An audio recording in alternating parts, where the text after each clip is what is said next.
হলো কি হ্যাঁ? পিকনিক করার কথা ছিল, পিকনিক না করে কোন যাচ্ছো? পিকনিকের কথা বলছিস? হ্যাঁ পিকনিক তো করবো, টাকা তো আমি দিচ্ছি। এবার তোরা টাকা দে, কত ওঠে বক্স চক ইটা উড়া নিয়ে আইনি পিকনিক করা যাক। ও শালা তো টাকাই দেয় না সারা জীবন। এই যে তোদের এই পাশে বসে রয়েছে যে, ও তো সারা জীবন মাগ না খাইয়ে যায়, জীবনে টাকাও দেয় না। খালি এই টাকা কি তুই দিবি নি? হ্যাঁ এটা কি আমার পকেটে যাবে না?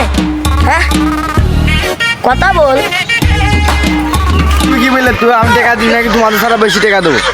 তুই তো টাকা দিস না আগে আগে। হ্যাঁ তুই এবার যদি বেশি টাকা দিস তাহলে তুই পিকনিক থাকবি, আর তুই টাকা না দিস পিকনিক তুই চলে যাবি। ব্যাপারটাই এইটা, বুঝেছিস? কথাবার্তা বুঝিয়ে বুঝলু, টাকা এবার আমি বেশি দেবো। দিলেই ভালো, আমার কি পিকনিক তো হবেই। না দিলেও তুই টাকা না দিলেও হবে, দিলেও হবে, পিকনিক এবার হবেই। ভাই এবার আমি বেশি দেবো, তুমি দেখি নিও না। তাহলে পিকনিক হবে, আমি বসি একটু সাইড দে, বসে কথাবার্তা হবে না। ভৈরব বাগানে দাদা ভালো, হেভি বানান দেখা। এই সবাই টাকা নিয়ে আয়, যা তুই টাকা নিয়ে আয় না।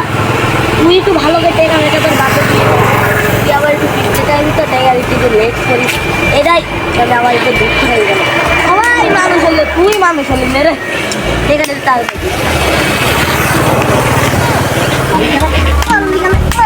টাকা নিয়ে আয়, টাকা নিয়ে আয়, আনছি টাকা নিয়ে আয়। তুই টাকা নিয়ে আনবি না? বল আদৌ কি টাকা নিয়ে আনবি? বাপের পকেটটি টাকাগুলো নিয়ে যাই, বন্ধুরা খুব খুশি হবেন। তোর জন্যই তো বসে আছি। তুই যে আমার কি কোন আকাম করেছিস সেটা তো আমি বুঝতে পারছি। তুই হচ্ছে আমার যত নষ্টের গুড়া।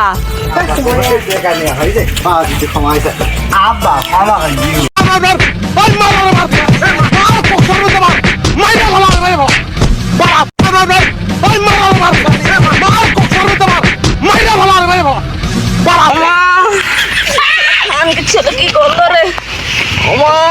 পাটা শেষ, ভেঙে দিল। আমার বাড়ি গেলে বসবে, তাছাড়া পিকনিক করিনি। যে পিকনিকের হেড আমি সে আসিনি, আমি তাছাড়া টাকা বেশি।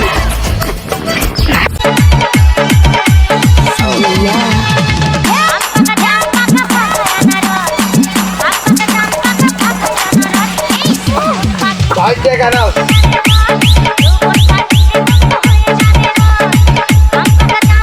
ওই যে ভাই ওইটা ফেলে চলে গেছে, ভাই তুই নিয়ে দেখাবে।